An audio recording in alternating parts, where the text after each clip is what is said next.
Yan. Yan, pinaka-city ng Quindao mga kaidos. Ayan o. Ayan ang mga building o.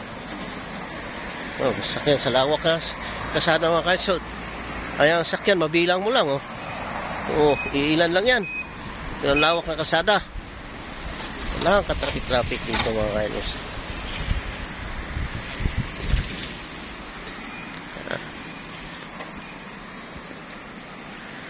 Dito tayo mga kaidos. Ikot.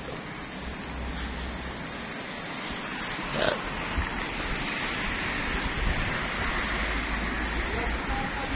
Walang mga dahon yung mga kahoy mga kadol dahil sa lamig.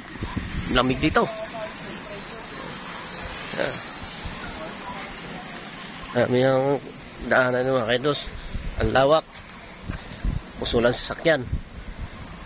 Diyan sa Ates, Pinas. Ang liit ng kalsada pero puno ng sasakyan.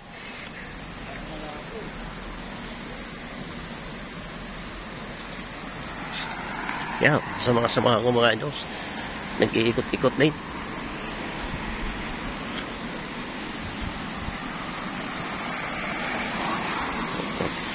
Padulo.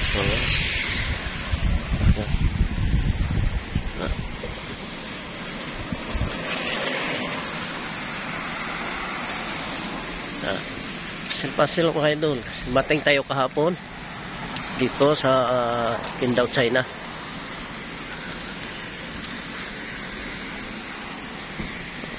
So, ang opisina na.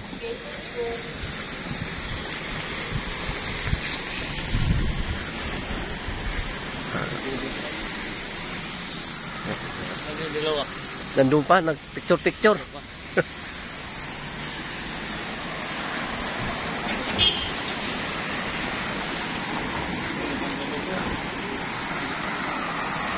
Nag-e-bike siya bro.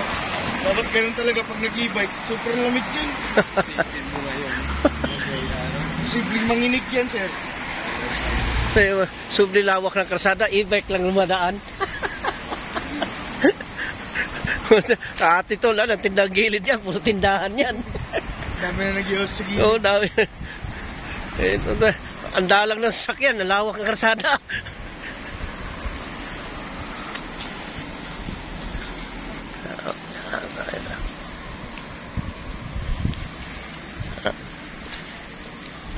Ito maganda, simula tayo nga.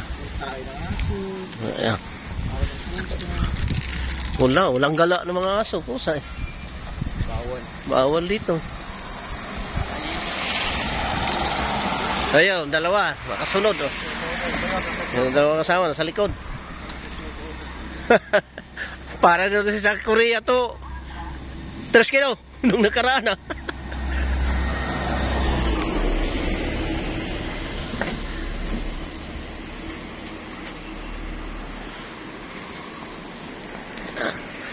Ayan nasa.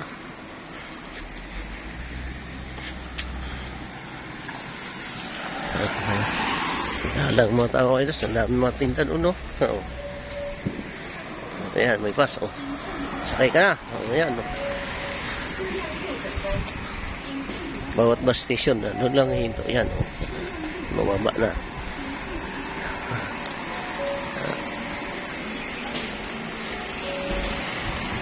Okay mga kaidos, maraming salamat sa inyo. Shoutout po sa inyo lahat mga kaidos.